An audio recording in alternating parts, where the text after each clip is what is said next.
di podcast pertanian organik. Jadi kali ini kita akan mengulik dunia pertanian dari sudut yang lebih fresh, relevan, dan pastinya dekat sama kehidupan kita sehari-hari. Teman-teman, pernah nggak sih kalian belanja di supermarket dan nemu label bertuliskan organik di rak sayuran? Atau mungkin kalian pernah bingung ini organik itu maksudnya gimana sih? Atau lebih sehat, lebih mahal, atau cuma tren aja? Nah, kali ini di episode ini kita bakal ngomongin soal pertanian organik. Apakah ini sekedar tren gaya hidup orang perkotaan atau justru ini adalah kebutuhan nyata yang nggak bisa kita abaikan? Dan untuk bahas topik yang menarik dan penting ini, kami nggak sendirian nih. Kita ditemani oleh seorang narasumber yang sudah memiliki pengetahuan mendalam di bidang pertanian organik. Langsung saja kita sambut Mas Iqbal Tora. Halo semuanya. Oke, ini mungkin aku perkenalan dulu ya Mas ya. Oke, Biar siap. teman-teman juga tahu, Ya, tahu juga. siapa aku gitu loh ya. Sebenarnya enggak bisa juga. Jangan sih ya. Perkenalan tetap harus ya. Harus itu. Oke teman-teman, sebelumnya perkenalkan, saya Iqbal Tora Hakim, mahasiswa program studi penyuluhan dan komunikasi pertanian angkatan 2023. Gitu Mas.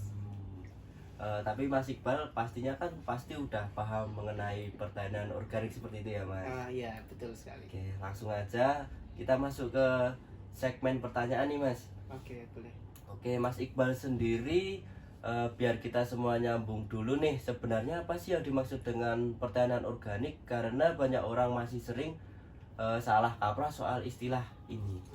Iya iya. Benar banget sih. Soalnya setahu aku juga ya, di pertanian organik itu banyak sekali orang yang menganggap bahwa pertanian organik itu bisa dibilang itu nggak bisa. Masih banyak orang yang menganggap pertanian yang benar-benar pure organik itu nggak bisa. Padahal aslinya itu bisa. Bahkan saya tuh waktu magang itu punya pengalaman ketemu sama salah satu petani yang benar-benar dia tuh pure 100% pakai bahan-bahan organik gitu. Nah, bisa dibilang di sini kan berarti kan ada bukti nyata. Nah, Iya. jadi kalau disimpulkan pertanian organik itu ibarat kita menanam suatu tanaman atau membudidayakan tanaman dengan bahan-bahan alami. Misalnya kita nggak pakai pupuk kimia gitu, itu udah termasuk pertanian organik karena memang inti dari pertanian organik itu kan nggak pakai pupuk kimia gitu. Mungkin itu sih. Oke. Nah, sering banget nih kita dengar pertanian organik itu lebih ramah lingkungan seperti yang dikatakan Mas Iqbal tadi, dengan tidak menggunakan bahan kimia Ya, lah seperti itu.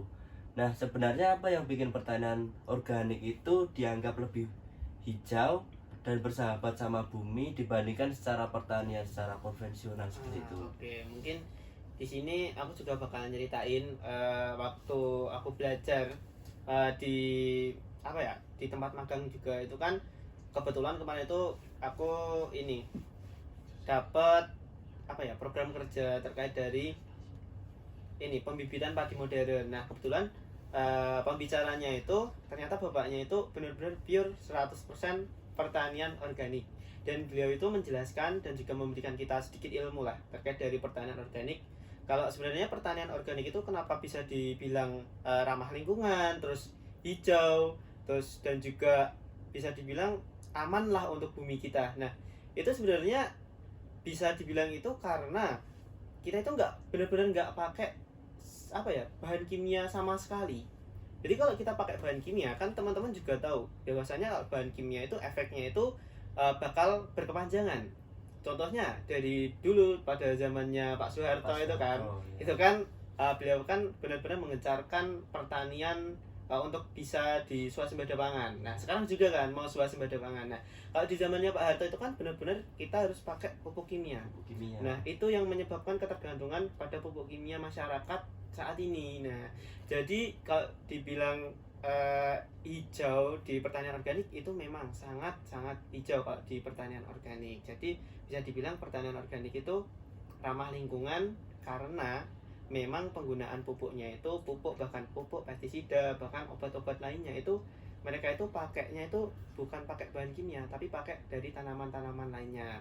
Misalkan kalau pupuk nih dari kotoran kambing, kotoran sapi, tapi itu kan perlu pengolahan juga gitu.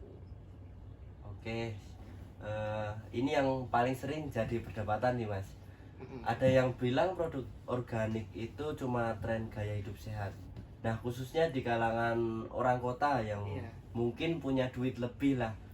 Menurut Mas Iqbal sendiri, benarkah cuma tren atau ada lebih dari itu mengenai pertanian organik, Mas?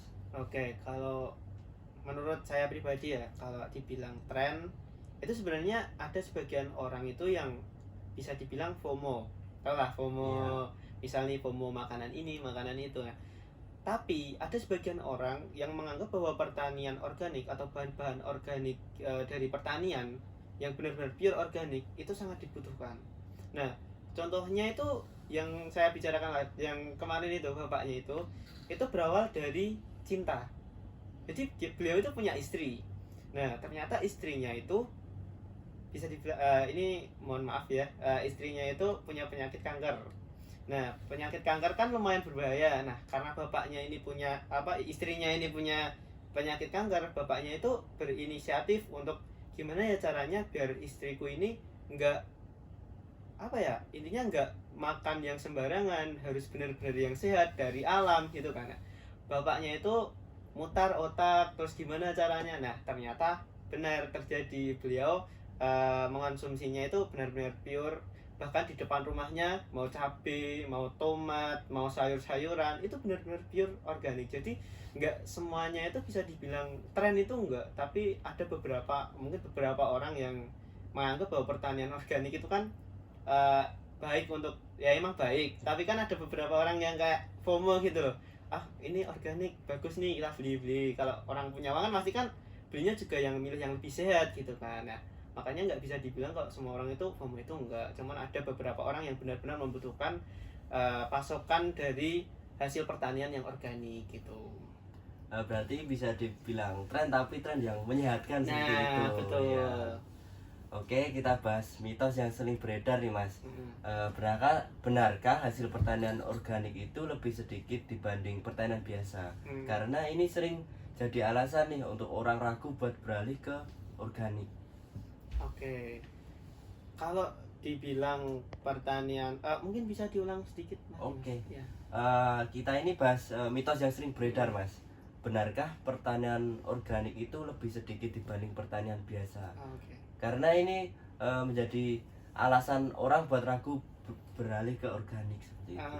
Gini, kalau ibarat kan petani ya menanam gitu kan, biasanya kan mereka karena mungkin ini udah keterbiasaan petani ya pakai produk-produk kimia yang awalnya tanamannya bisa dibilang masih pendek-pendek lah, masih umur berapa gitu kan, pakai pupuk ini, oh tumbuhnya cepet, terus hasilnya lebih banyak. Nah, sebenarnya itu hampir sama aja kayak kita pakai pupuk organik, cuman bedanya kalau kita pakai pupuk kimia memang kelihatannya langsung cepet, mungkin besok bisa langsung kelihatan perbedaannya. Tapi kalau pupuk organik itu masih butuh beberapa tahap, karena kan juga beda cara penyerapannya dan lain-lainnya. Nah, di sini juga ada lagi cerita di mana banyak petani yang masih beranggapan bahwasanya kalau pakai pupuk organik itu tanamannya itu banyak tanaman liarnya itu banyak yang tumbuh gitu. Padahal sebenarnya sama aja. Kita pakai pupuk organik, pakai pupuk kimia, kita juga harus tetap matun, tahu kan ngambilnya gitu. Nah, itu harus tetap matun. Karena apa? Karena memang keduanya itu sama aja. Walaupun kita pakai organik mau kita pakai kimia, itu harus ada takaran, dan juga tentunya kan ibarat kata sama-sama nanam, tapi bedanya kan kita pakai pupuk kimia itu kurang bagus untuk tanah juga, sedangkan pupuk organik itu untuk keberlanjutan bagus karena zat haranya itu bisa diproses di situ juga gitu. Oke, kali ini kita lihat ke depan, Mas. Kenapa pertanian organik bisa jadi kebutuhan yang benar-benar mendesak di masa depan, bukan hanya sekedar pilihan lifestyle seperti itu? Ya, betul. Pertanian organik itu benar-benar memang sangat diperlukan untuk masa depan. Nah, karena apa? Karena kalau kita lihat sekarang ini, kita lihat di lahan-lahan sawah, sesuai pengalaman saya terjun di lapangan ya, di sawah-sawah itu saya lihat ternyata tuh permasalahan petani itu bisa dibilang bukan hanya karena pupuk kimia aja. Nah, mereka tuh bingung mau pakai pupuk organiknya itu gimana. Soalnya kebanyakan petani itu bukan beranggapan bahwa ini emang nyata ya. kalau kita pakai pupuk organik secara langsung, secara menyeluruh langsung ini ke lahan, satu lahan full pakai organik, karena sebelumnya pakai kimia, tiba-tiba pakai organik, itu nggak bakal bisa hidup. Jadi itu ibarat itu harus bertahap. Soalnya kalau permasalahan sekarang kan banyak yang tanamannya lahannya itu asam-asaman atau pH-nya itu kurang. Kan pH-nya itu harusnya kan 5 sampai 7. Nah, itu 5 itu sebenarnya udah harus ditangani juga gitu. Nah, jadi ibarat kata untuk kedepannya itu sangat diperlukan. Karena apa? Karena tanah yang ada di Indonesia ini kebanyakan sudah pakai kimia semua, jadi tanahnya rusak. Apalagi kita harus sekarang kan harus mengejar swasembada pangan. Swasembada pangan kalau bisa kan kemarin itu ada program yang menjalankan bahwasannya itu pertanian itu harus bisa petani padi itu harus bisa sampai 4 kali masa tanam dalam 1 tahun. Berarti kan nggak ada istirahatnya. Nah, sekarang coba bayangkan kalau tanahnya itu kan punya zat hara. Zat haranya nggak dapat istirahat, nggak dapat pemupukan secara organik, berarti kan rusak kan tanahnya. Rusak, Nah, maka dari itu perlu adanya genjatan lah ya, bukan genjatan sih, lebih ke peningkatan lah penggunaan pupuk organik biar apa ya, biar kita itu bisa merasakan pertanian untuk yang keberlanjutan, untuk yang berikut-berikutnya, untuk anak-anak kita bahkan cucu-cucu kita ke depannya gitu. Jadi dengan gencar-gencarnya di Pertanian organik. pertanian organik itu berarti memang harus diterapkan ya Mas untuk Iya, masa betul. mendepan gitu. Oke. Yang terakhir nih Mas, yang ini pasti relevan banget buat kita yang masih muda. Apakah pertanian organik bisa jadi peluang usaha yang menjanjikan bagi anak muda sekarang? Dan kalau bisa menjanjikan, kita harus mulai dari mana seperti itu? Oke, untuk pertanian organik itu menjanjikan atau tidak? Kalau menurut saya pribadi, jujur itu menjanjikan. Karena apa? Ibarat gini ya, kita jual padi nih, padi yang ibarat konvensional, masih pakai pupuk kimia dan lain-lainnya.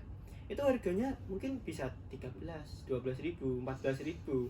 Tapi kalau kita udah pakai nama, ibarat organik itu bisa meningkatkan nilai harga loh. Ibarat kata kalau ini beras rojo lele biasa, nah dikasih harganya berapa, 16 ribu, 14 ribu.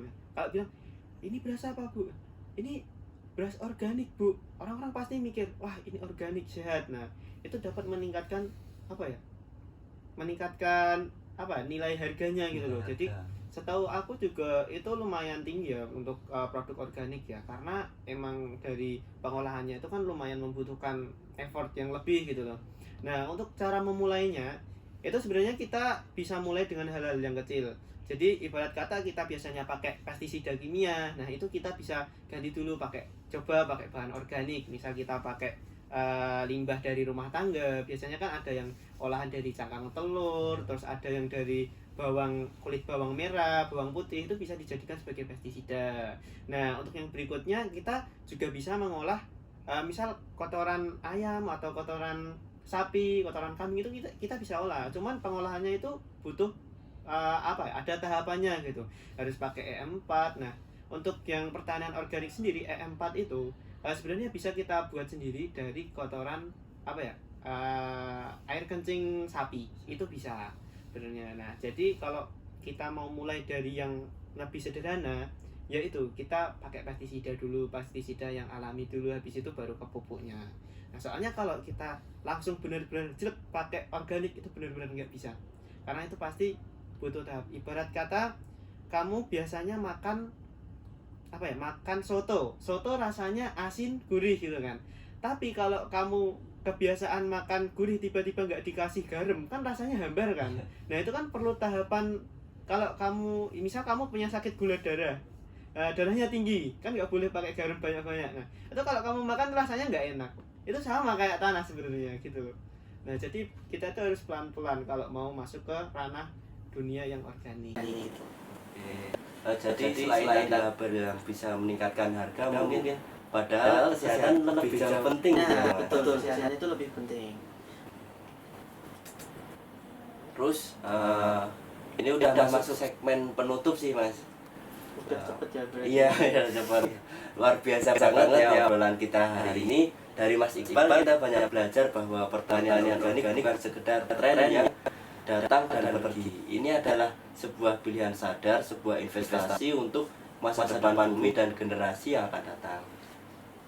Kita juga belajar bahwa mendukung pertanian organik nggak harus dimulai dari hal yang besar. Bisa dari hal yang kecil seperti memilih produk organik saat belanja, mengedukasi orang di sekitar kita, atau bahkan memulai sendiri di pekarangan rumah. Karena setiap pilihan yang kita buat hari ini punya dampak besar buat lingkungan dan kesehatan kita di masa depan.